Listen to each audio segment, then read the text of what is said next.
Oh, move on, motorbike. I later came to find out that that was Jesus. He did that for me. He was basically raising me, even though I would yet to know him. I only came to Christ at 26 and a half. But all those years, the presence of God was thick, rich, about a sister. Anyway, cool beans and bananas. So that was good. I really need to defy the sun setting. So let me just get straight to the point of this particular story.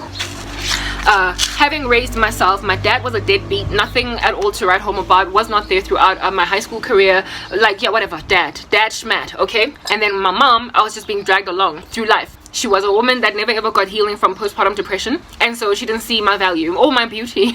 People would tell my mom I'm pretty, and she would be like, okay, she didn't see my beauty. But then again, why would you see beauty in a daughter that looks exactly like the man that treated you like trash when you've got all that trauma? This monster, this guy that basically was very ugly to you, if at all he pops out genetically in the face of your child, your daughter, your girl child, you're gonna think your girl child is ugly. So my mom never believed that I was beautiful or even clever. Anyway, whatever. Moving on. So I was just this random isolated female that was nonetheless embraced by the world. I kid you not, God is the one who raised me. I became popular in school because I was not popular at home. I was not wanted at home, so I gained validation elsewhere, type thing. So essentially I was one of those girl children that any mom or dad should walk around as a trophy, like a big fat chunky Rolex on his arm and some look at me, bling bling, money ain't a thing, shine shine, like that kind of daughter, because I was so fly and I was clever. I was so much of a package of a kid, like the kind of child that you want to flash to everybody like Simba on a mountaintop by Mustafa on some Awimbawe, hello, like a child has been born. You know what I mean? Like I was that girl. It's just like my older sister. Here that too. But my mama didn't see that. So when your child comes out that amazing all around and your parents don't see it, it causes an erosion in them alongside a belief that they have to work like a dog just to gain validation anywhere. So I really thrived from the validation I gained in school. I thrived from friends, people, peers, colleagues. I thrived from the validation I later gained in corporate, and I'm grateful for it, frankly, because it helped me push. All right. But I realized that I was looking for love in all of the wrong places, and now I finally found and Jesus who came through for me. I was looking for love in all the wrong places, and when you look for love in all the wrong places, you find your joy and your peace and your stability in all the wrong places. So for me, it was all these boyfriends. I could never be single, for crying out loud. I could never be single. Thank God I never ping-ponged too much between men, because I tended to be immaid. You would be like a main chick. I tended to last a long time with one guy in one sitting, but that one guy became my world. Ooh, whatever, right? I made boyfriends my little idol, my little god, my little golden calf, and it was not even all that cute because it was not all that serving, supporting. I was a panel beater girlfriend, one of those, how about I make a man better, one of those, oh, he's got potential, even though really from the get-go there are all these red flags. And these guys stuck with me for years, precisely because, you know, when you find something that's bigger than you, you stop buying a diamond, this guy that's always used to getting lucky packet diamonds. They're not really diamonds, they're made of plastic. And then one day you open a lucky packet and you find a diamond. I dated so horribly as a teenager and as a young adult. Whew, guys, you know when they say a guy is out of your league, as in fair, as in if you are a captain of the A team, this guy is benched in the D team. I dated that because I thought I could make him captain of the A team type material. Hey. I've had a thing about panel beating men. I wanted to build them so they can love me. And this is because I was looking guys, I was a pretty girl. I was a popular girl. I was intelligent like no man's business. I had clout. I had money that I was making myself by the time I started to make money, right? I had so much to bring to the table, and on top of that, I was super serving. I was a typical African girlfriend. One of those, I want to cook for you, I want to bake for you, oh my goodness, I want to learn what to do. I want to learn even how to cut your hair. I want to learn how to cut your toes. Oh my goodness, nails. You know that chick that is doing the rounds on social media trending, saying that she packs her man's bags? I was that girl, full package, gorgeous, and on top of that, a fool. I was that girl. I'd have done anything for my man, and I literally laying on the floor, bend over backwards type establishment thing. Walk on me, baby, I'm a doormat. Walk all over me or do it. And I will say no, this is because I am everything for my man, including a carpet on the floor. Let him walk, let him dust his feet off, let him come out from the muddy, rainy terrain and step on me and muddy my face, because I want to do this for my man. That's the kind of girl that I was. So my relationships lasted long. Only because these guys, I was Oedipus's mom. Do you know what the Oedipus complex is? Yeah, I'm educated because, you know, I'm that studying girl. I'm that kind of daughter that mama would be like, oh, look at my daughter, she's got a doctorate degree. But I didn't even get there because my mom like tarnished my whole future due to her own burdens, her own sorrow, as a result of some random lackluster dude. The Oedipus complex is in Freud's theories. What is this? Theory, psychosocial stages of childhood development. There is within the, I don't know if it's the phallic phase or what. Yes, it is within the phallic phase, where if at all you fixate on it, you end up with penis envy or castration anxiety. There is also something called the Oedipus complex, and the Oedipus complex is basically, Oedipus is in, I believe, in Greek mythology or some form of mythology, this dude that was separated at birth from his mama, went on right ahead to grow and do what he wants to do, and then later on met with his mama, where mama was a stranger to him, and they fell in love. So she was a MILF, an older woman, a cougar, dating a younger man, and she was to her like it was, you know, nothing much, like whatever, I like my men young, but it was her own son. Okay, so then that's what happened. So when a man or a young boy child has an Oedipus complex, they basically have got a besottedness of a yearning, a longing, romantically an inappropriate one at that, basically bordering on incest, longing for their mama, just want to go and nibble at mama's breasts, but not to drink milk, just to do sexual things with mama. That is the Oedipus complex. And so women that end up dating boys that are like their children, and men who end up dating women that they look to like moms, like I raise you, I make you better, I take you to school, I feed you, I make myself a doormat, I will do anything for you, I will do anything for you. And these women don't expect these men to fulfill traditional male roles in their lives, like provide, like serve, like protect, like, you know, those masculine, like typical androgynous testicular manly traits. When women don't expect their men to do that, but they serve the needs of the man. They rather provide and protect and cover and cater to and make sure that you become the best version of yourself and hide your drugs when the police come raid the house, and are happy to be arrested for your stash of drugs so you can have a future even though mama's gonna go to prison. Women that are happy to bend over backwards like that for men, they are suffering from the Oedipus complex, just like their sons are suffering from the Oedipus complex, or their boyfriends or their daddies, whatever. What is this, little children, they're suffering from the Oedipus complex, these men that they're dating. And I had an Oedipus complex hard knock, like, you know, fixation on the phallic stage of childhood development. So penis envy because my daddy like done left a sister, and then after penis envy I then was like the Oedipus's mom. My boyfriends, I was their mama, and believe it or not, their mamas loved me because I was like them. I was taking care, I was raising these boys in a way that they couldn't, like they were their actual moms, and so they could not have sexual relations with their moms, so their moms struggled. Like the power of a woman's ninani down there below can cause a man to basically do what a man needs to do. So there's this one guy that I dated whose mama loved me so much because she could not quite get him to do what she wanted him to do, but because I had the power of the ninani, right, this man was initially in the beginning stages of our relationship happy to basically become a better boy, dish the drugs, stop with the random lackluster lifestyle that's wreaking havoc in your life. And so because I for a season prospered to get this man from the streets, I prospered to get him away from a lifestyle of darkness, the mom was like, she's my my daughter-in-law, I really love Karabo, I love her because she has done in my son what I couldn't do. I kept on rebuking my son, don't do this, your life is going to be destroyed. And then this one girl came into his life and he fixed his act. So Oedipus's mom, true mom, loved me because I was the her that had a vagina that he could tap into every so often. But it didn't last because, you know, once a dude has gone on to pounce and do what he needs to do in you, at some point he's like, whatever, it's not even all that much, there's plenty of this V to go around. So I got disrespected, disregarded. Yeah, I struggled with Oedipus complex like no man's business. I am so nervous that I'm gonna run out of sun. If I do and I'm still talking, we'll go inside the house. There's likely going to be a power cut at 6 p.m, meaning that life is going to suck, so let's just try and get this wrapped. Okay, righto. So here is the situation that I find myself in, where I'm dating these, I not only was like super needy of them, they were like children. I raised them. I had this belief that I can make him a better man, a stronger one, I can help him get muscles. No, I am not a personal trainer, I am a girlfriend, and frankly, you should go and build those muscles and like pick me up with them. I don't know for the life of me what it's like to be with a manly man. I don't. I want it. I want him. I want them. Guys, I don't know what you're like, hey? Like literally, I just want to squeeze those muscles and feel what they're like, because I frankly have only ever been with these namby-pamby flaccid guys with muscular dystrophy. I don't know what under heaven to do with myself. I want a manly man in the worst way, and I don't know what it's like to be with a manly man, and I'm 38.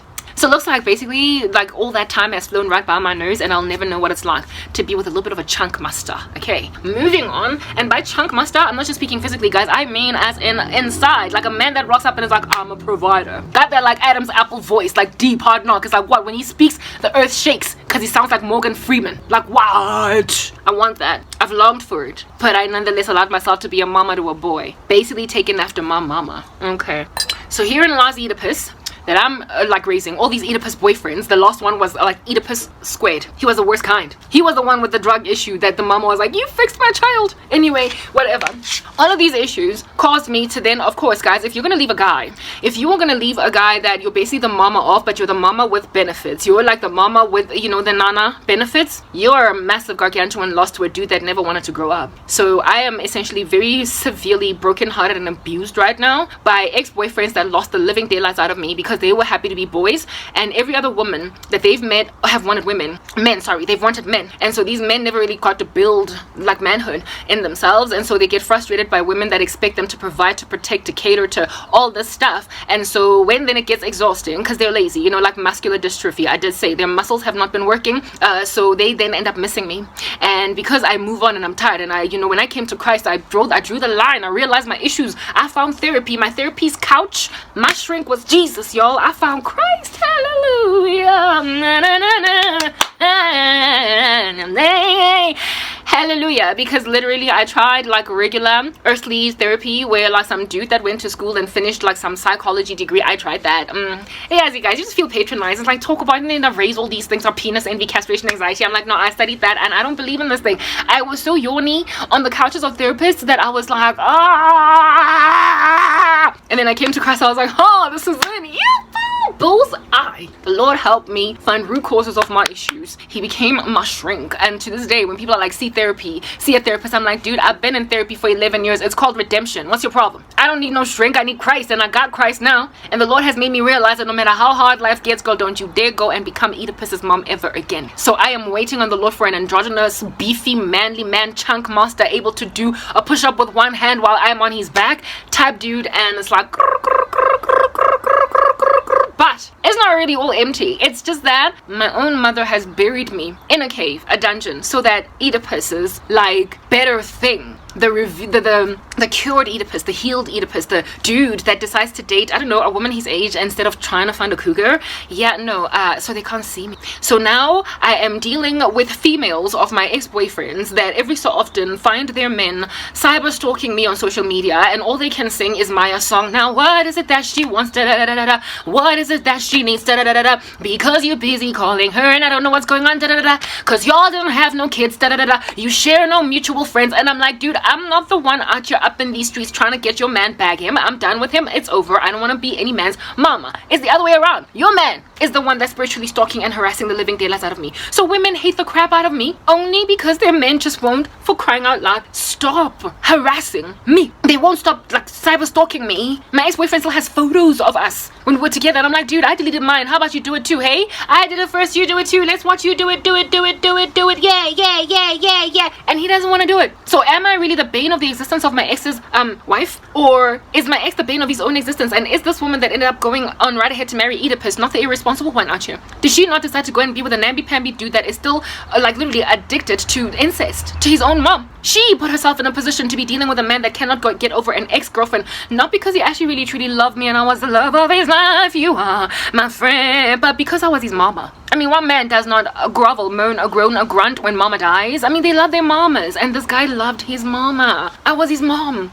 So when I stop taking care of my son, he's gonna feel all abandoned and neglected. And this is the challenge of my existence today. I am dealing no Oedipus because of my daddy issues and my mama issues. And I'm like, but I done gone for therapy, so where in the world is my Danny Bravo? Where is my chunky, testicular heft men? Where is my Tarzan cause I'm Jane? Where is the guy ululating on a mountaintop, looking for a wife the way he's so primitive in the way that he looks for a woman? Where is the guy that knows that gender roles ought to stay exactly where they are, and that the movement of today, where all these women are all super masculine and these chiquita men are all effeminate and whatnot, it's just rubbish, it's nonsense, it's entirely desecrating of us as a core of females. I don't like it, I don't want it. I found that out 11 years ago when I got born again, but I am still being pursued by it. I am being subjugated to the tyranny of it, and I can't deal. I literally cannot handle.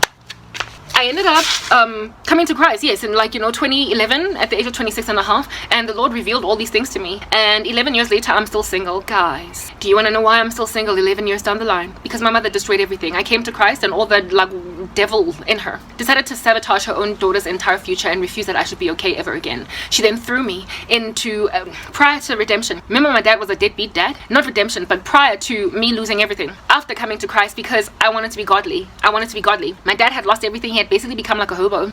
I was like, okay, no, it's not alright to just leave a family member kind of languishing like that. So I tried to rescue my dad. I got him apartments. I got literally everything that he needed, okay? I took him off the street and I paid him for him rent in suburbs. It was expensive, but I was like, it's okay. I've got a thriving career. I'm that girl. I've arrived. And this man decided to throw me under the bus with the very woman that was at enmity with him for all these years. So basically, married couples who don't seek the Lord's face, and there's a lot of abuse, especially against the woman, later on become like Bonnie and Clyde against children. Men and women who marry horribly, divorce horribly, because they have horribly destroyed their own lives, they end up envying their children later on because of the mistakes they've made, and so they partner against their own kids. They literally become like Mickey and Mallory Knox in Too Young to Die, or Bonnie and Clyde. Whatever might be a criminal pair, frankly, that is into shooting dead random strangers on the street, but instead of it being strangers, it's their own daughters and sons. Bad parents, or women and men who have undergone a lot of trauma in marriage, if they don't get these things corrected, fixed by the heavenly shrink, because he's the only one that actually truly fixes problems, they end up abusing children. And the child that was most traumatized by their divorce or whatever in the come up, that becomes the kid that they sabotage like no man's business. So my mother and father basically contributed to the mutiny against me. My dad was this person that I scooped up back I took him off the streets and I put him in an apartment. He was an alcoholic, flagrant liar. I couldn't deal with him. Tried to take him to church, blah blah blah, nothing worked. But nonetheless, I was taking care of him, and to me it was going to be my burden for the rest of my life. I had a duty towards my father. It's written in God's word that blessed is the man that has many children. They're like arrows in a quiver. Blessed is the man whose quiver is full of them. And the reason why children are a blessing is because later on they take care of you when you are frail, when there's nothing going on with you. So if you're a great dad, then it's going to be easy for them to take care of you in your frailty, right? But when you are a horrible one, it's going to be harsh. But nonetheless, if this child is godly, they're going to understand their duty to you, and so they're going to take care of you anyway, even though you were a deadbeat dad. And I was godly. Hallelujah, amen. Prior to me coming to Christ, I was like, whatever, he's a deadbeat, he didn't take care of me, so I don't want anything, none of that business, I'm not interested. I came to Christ, however, some cousin of mine from his side was like, your dad is going through a lot, like contact him. And I was like, girl, no, leave me alone. But when I came to Christ, the Lord, I got conviction. So I was like, Holy Spirit, why you gotta be so convicting? I don't want to do this, but it's okay, I don't want to grieve you. So I went and I took my dad off the street. I tried to take care of him. I tried to evangelize him again. He claimed he was Christian, blah blah blah, all that jazz. Continued to hurt me, alcoholism, blah blah, but whatever. Didn't want to apologize. He was busy on some singing me Beyonce song, sorry, I ain't sorry.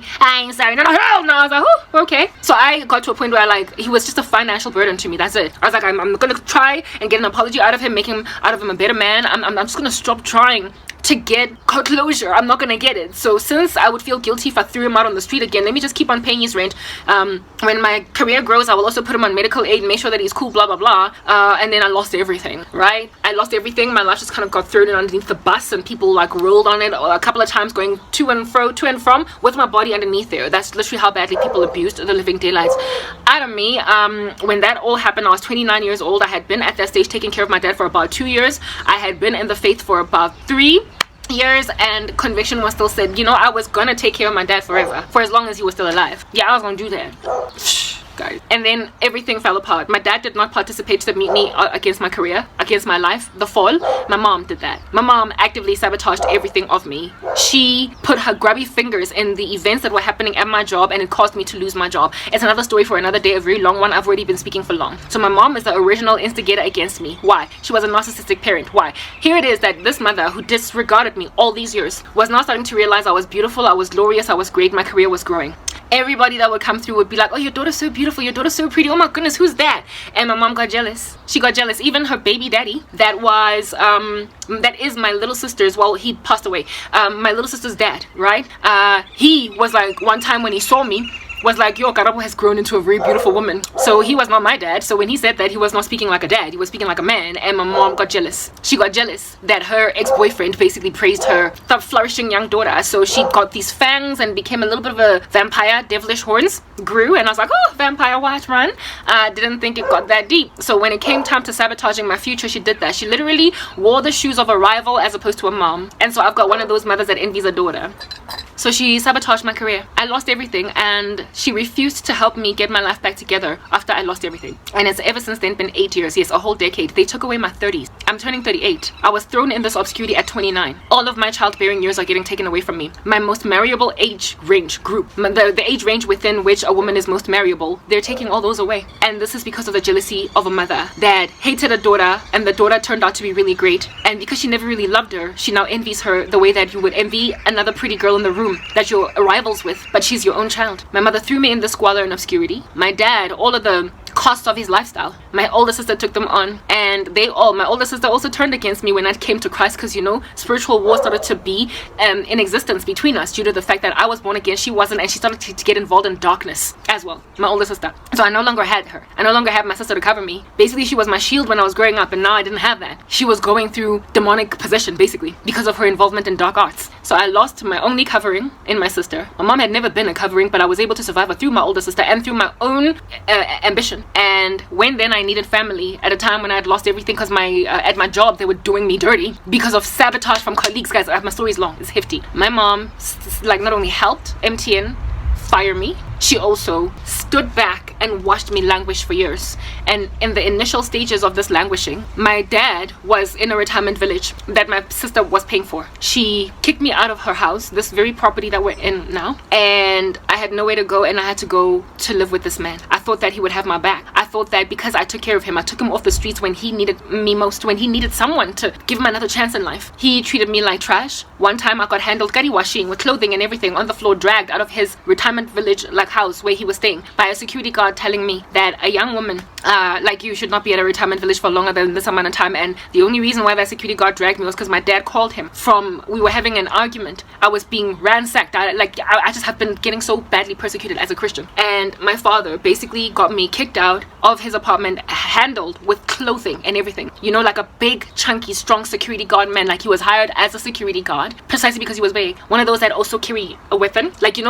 In complexes, usually the security guards at the gate don't have weapons. At most they have got that club, that thing that they use to handle people if at all they go out of order. But then if things get really out of hand, where there's a domestic dispute and it is believed that there's weapons involved, they then bring the higher, more elevated security guards that even have firearms. They brought that guy, and he was a beef chunk ball, and he carried me like I was a rag doll and threw me out of my dad's house while my dad watched. That same night, my younger brother passed away. He got shot at a party, and that was the only reason why I didn't find myself homeless the next day. My dad needed somebody to comfort him. To this day, I feel sad about my brother's death, because I feel as if though God made a decision that night. The Lord was like, it's either Karabo or this man's son. He could not kill my dad because I was living with him, and it was the only shelter I had. So the Lord took my brother's life because it was between me and him. My brother is my dad's son from their second marriage. And so the loss of my brother to my dad would be such that my dad would be forced to be humbled. He would be forcibly humbled to not treat me like that, because he had kicked me out through a chunky man. And the only way that I would find myself having a place to stay would be if my father hid me in that space without anybody knowing that I'm in there. And the only way that he was going to change his mind, because you see, my father had all these demons of alcohol in him, and when he was drunk he couldn't think rationally, and he was drunk, and it was like 2 a.m. in the morning when this happened. He got me kicked out, and I drove to my mom's house, because it was not far from where it is that I stay, where my mom stays, this place. And I buzzed at her gate, and my mom was like, I don't want you here. I was basically facing homelessness. I was on the street.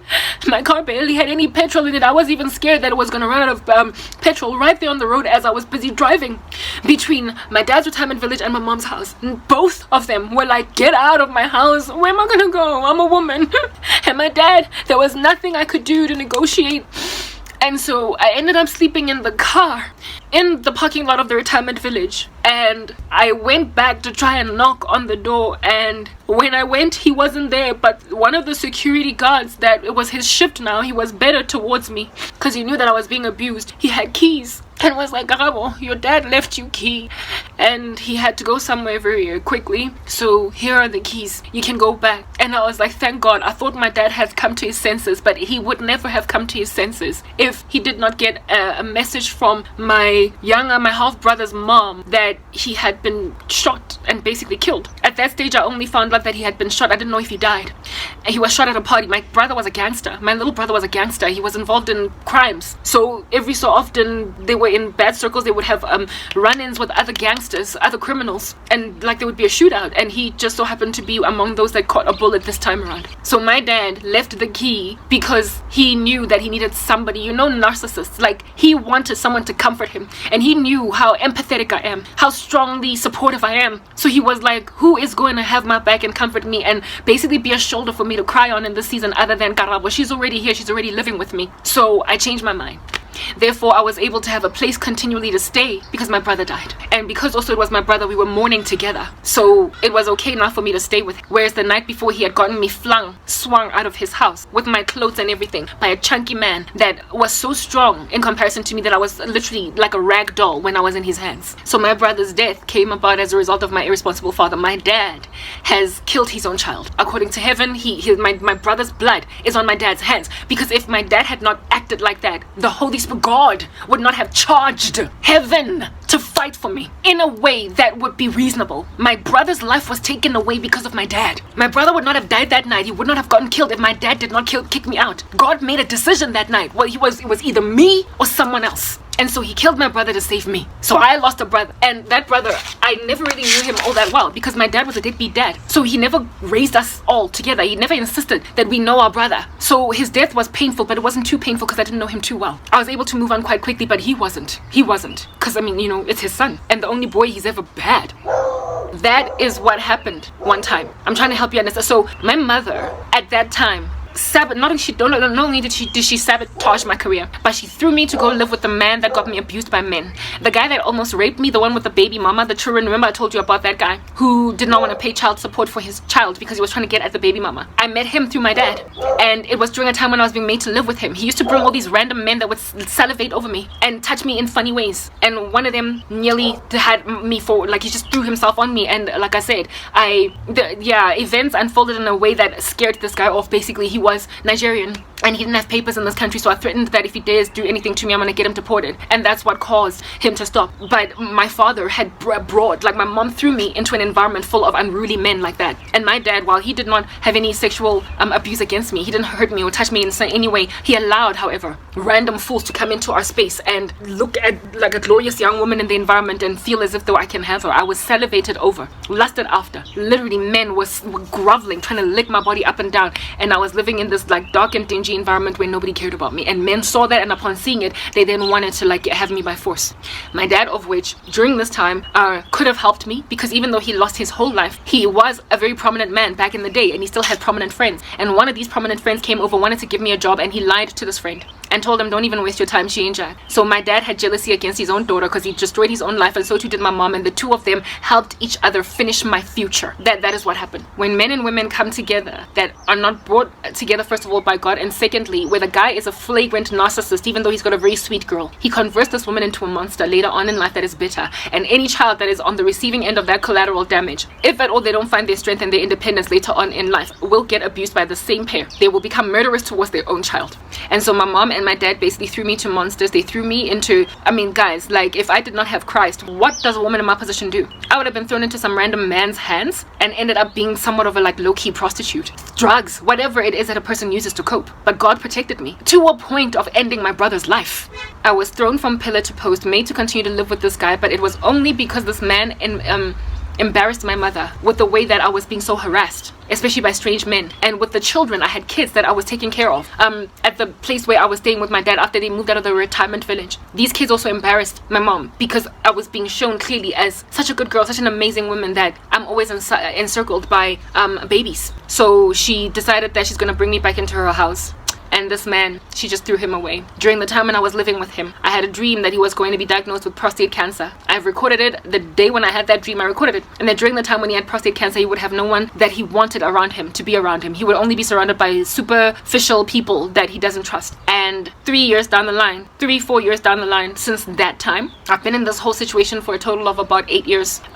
He does indeed get diagnosed with prostate cancer. Now he's dying. And the one person that was always ride or die, that was always supportive, always caring wants nothing to do with him, and that is both him and my mom have put me in a position to suffer like this today. I have nothing, I have no one, I'm going nowhere. I have lost my whole future, my whole career, despite my intelligence, despite my ability to even give you guys this kind of speech. All that is being ignored, disregarded, and I am still to this day being abused by men who are trying to exploit my circumstance. I just come from being the fiance of some fool that now today keeps on investing in death curses against me because he can't be with me. Something in his place the Lord showed me in his space happened that caused him to ghost me. Now I know why he's ghosted me. I know, but I didn't know at first. The Lord revealed it to me, and that's why I'm calmer these days concerning that guy. And because of the loss that this guy endured with me, he is now wreaking a handsome amount of havoc in my life due to the fact that he can't be with me anymore. Every man that comes into my space just abuses the living daylights out of me because I find myself in this position. And my mom, who has put me here, and my dad have no desire still to help me out. My mother is an executive of one of the most leading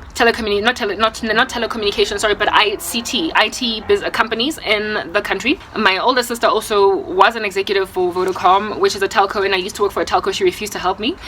She's got friends across the world that can help me get a job. They refuse to help. My dad still has people that he can call in a favor with that can help me, but they refuse to help me. They have gotten me yelled at by random strangers on the street who basically have called me a derelict and a miscreant, an irresponsible woman. Like literally both my parents came in concert with each other about the fact that I am nothing and I'm worthless, and so everybody believed them, because why would both these people come in agreement with each other? They don't even like each other that much. They got divorced. So when they agree that one of their children is basically a worthless piece of scum, she must be, because they are finally agreeing at least on one thing. So everybody thinks I'm nobody and I'm nothing and I'm irresponsible and I'm worthless because my parents have come in concert to agree about that. But now one of them is dying. My dad was given a long life, long enough for his kids to reach middle age, and he wasted all of those years. His seed has not been proliferated to date. He doesn't have any grandchildren. His son died before he could have a child, and I appear to be dying, and my older sister still doesn't have a child. And he's gonna die a man that had children, wasted their lives, or wasted his own life, and died without any legacy at all. And with that being my life, I'm still in squalor, I'm still in obscurity, I'm still working like a dog, I'm still bending over backwards, I'm still uploading these videos on YouTube, trying to gain my future. I'm trying to build my channel. That is the first thing that I'm trying to do to try and get myself some kind of income. There are many things I want to do, but you gotta start somewhere. And I'm not even starting, I am being made to start by force. Like I've been thrown away by my parents. I've been vomited like I was bad food, like I was something that didn't sit right in the stomach. I've been vomited like a post a post-birth abortion.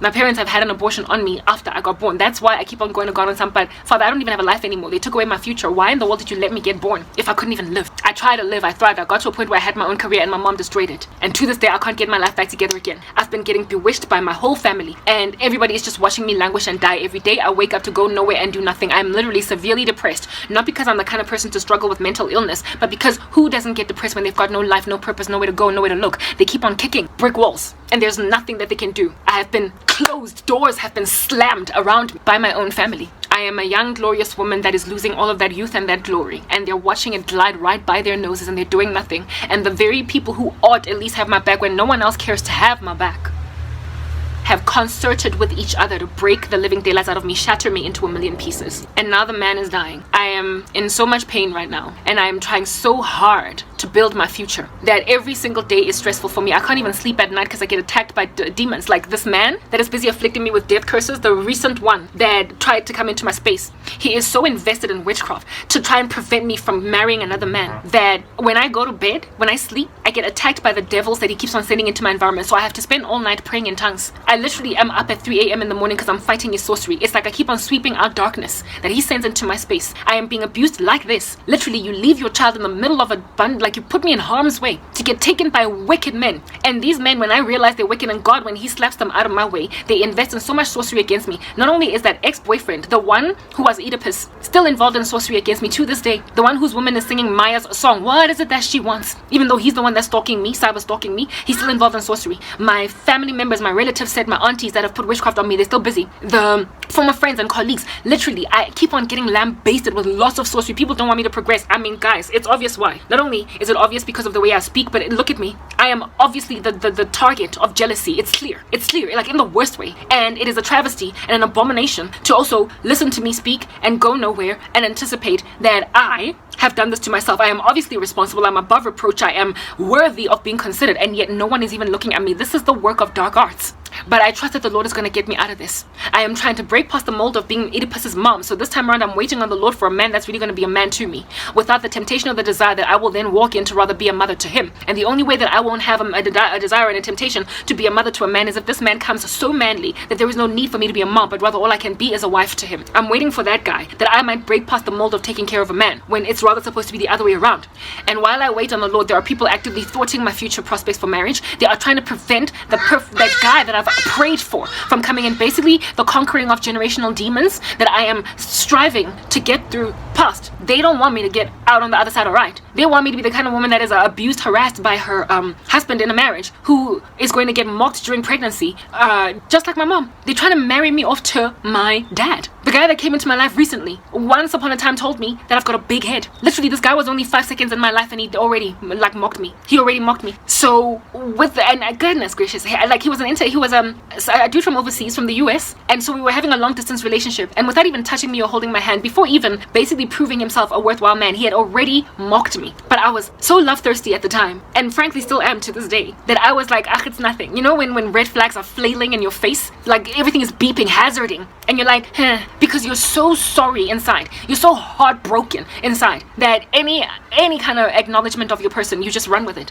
My parents put me in a position to take that much rubbish from a man, even though I had a much stronger mind. I was a lot more erect in a lot of my decision making. Like, I was a lot more resolved in terms of what I wanted in life when I was still strong. But right now I've been so robbed of love that I literally nearly married a man that would have been my dad to me, a man that would have accused me of cheating on him, even though I'm a Christian woman, I'm consecrated, and I don't go out like that. I was celibate in Christ for years prior to marrying you, and now you're accusing me of having an affair because we were fighting during the time when the baby was conceived. Are you serious? We had sex. And on top of that, due to my struggle, my prison sufferings, this guy went on to justify many of the ways in which he treated me by saying that I'm gonna leave him. Like, he was so insecure that he was like, look at how beautiful you are, look at how intelligent you are, you're the kind of woman that's gonna walk out on me. Like, I had no hint at all that I had thrown in his direction that I would ever do that to him, but he ended up ghosting me because he got insecure that I was going to walk out on him. So basically the kind of guy that already he was accusing me of infidelity, even though it was not in my character. I nearly married my dad,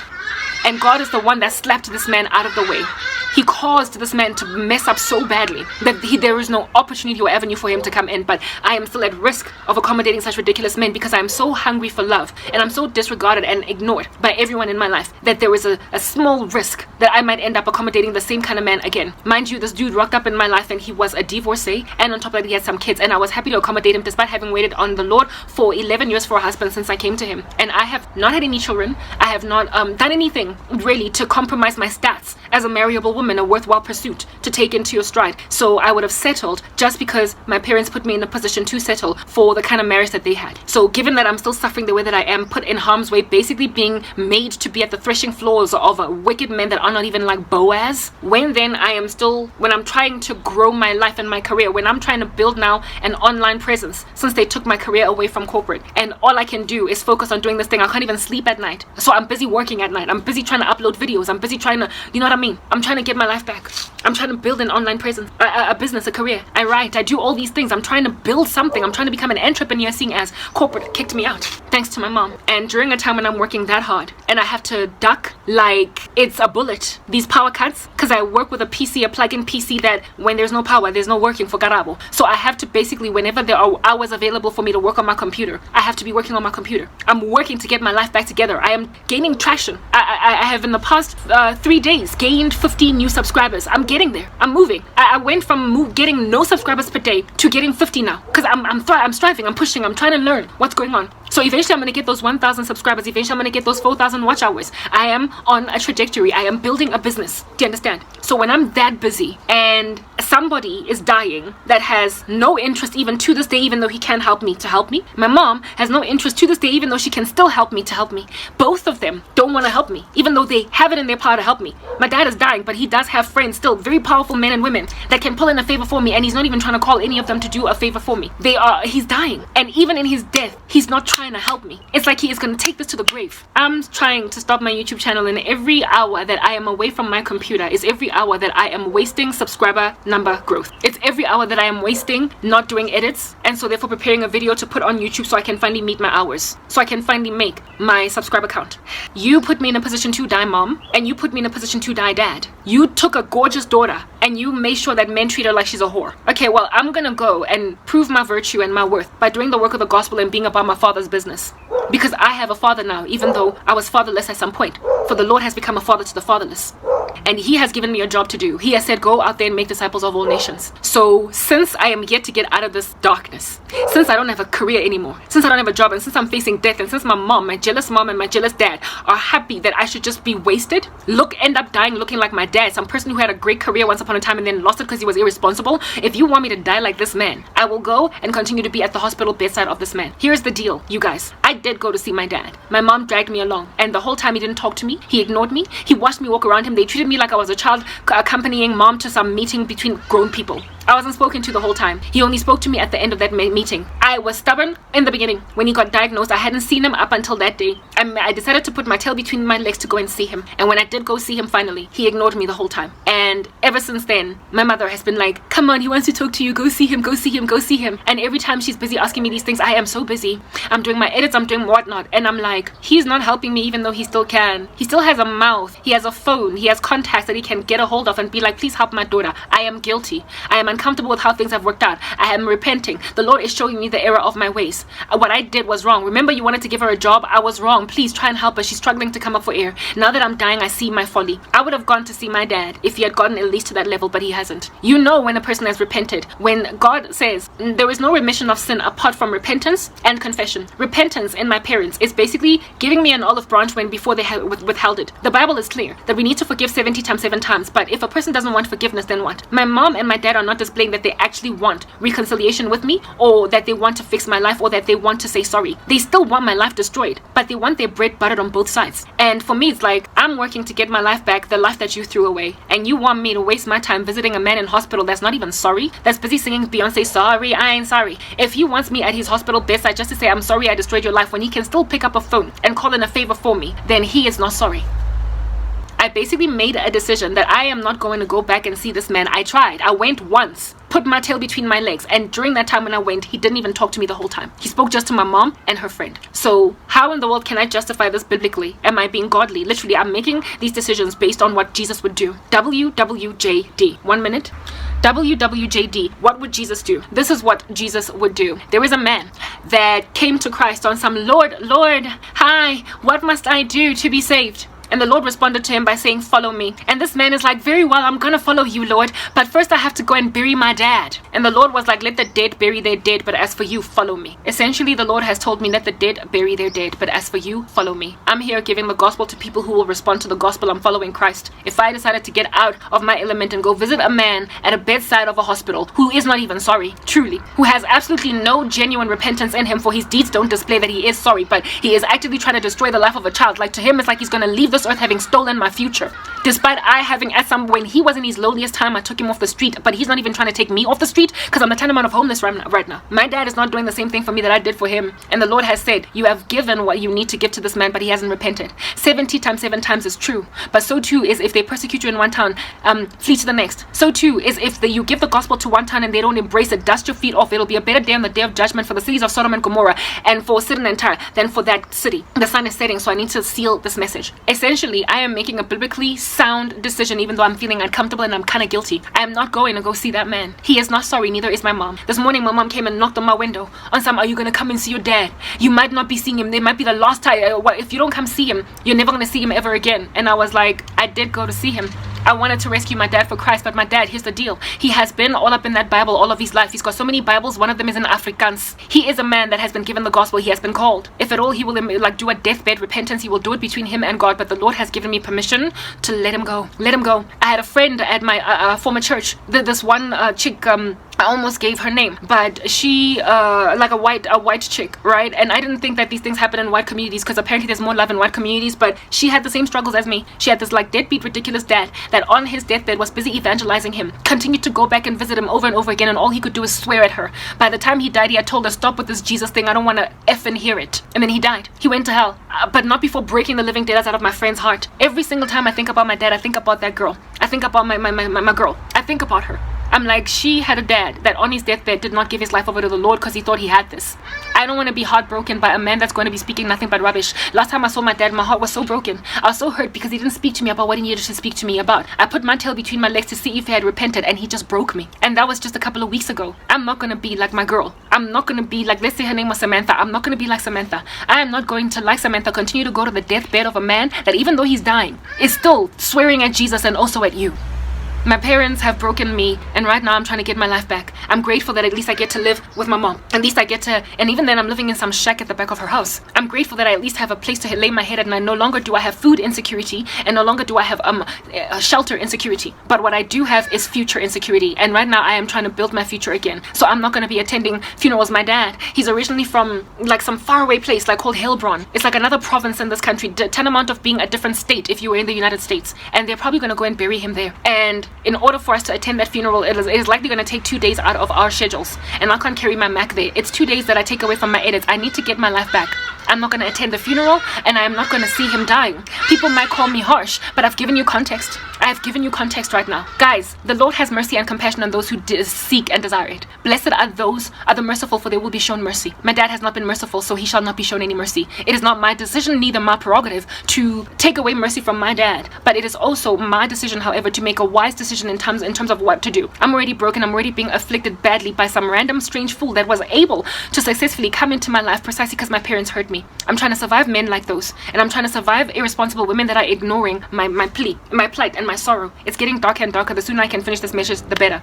So this is my decision. I'm not going to see my dad until he dies, and neither am I going to go to the funeral because it's going to take 2 days out of my schedule. Why? Because I'm following Christ. Let the dead bury their dead, but as for me, I'm following Jesus. These are the harsh decisions that need to be made, the hard ones that need to be made when you're a Christian. You need to be biblical, get in the scriptures, understand what you need to do. Do not cast your pearls to the pigs, nor give what is sacred to dogs, lest they should trample them underfoot and then turn around and tear you to pieces. After my mom came and asked me to go and see my dad this morning, I said a prayer, and I was like, Lord, I pray that you would use my absence and my dad's dying to save him, rescue him through ramifications, rescue his soul through ramifications. Let him gauge upon the consequences. Let his whole life flash by his nose, and cause him to then get down on his knees genuinely and repent. Because I am only going to be spoon feeding a man that's going to end up in hell, but my absence is actually more healing to him. This is a rebuke to my dad, and my prayer is that this rebuke will cause him to repent, literally like the thief on the cross on his deathbed. And I said that if he repents, then I will see him in heaven. I will know that I did not waste my time.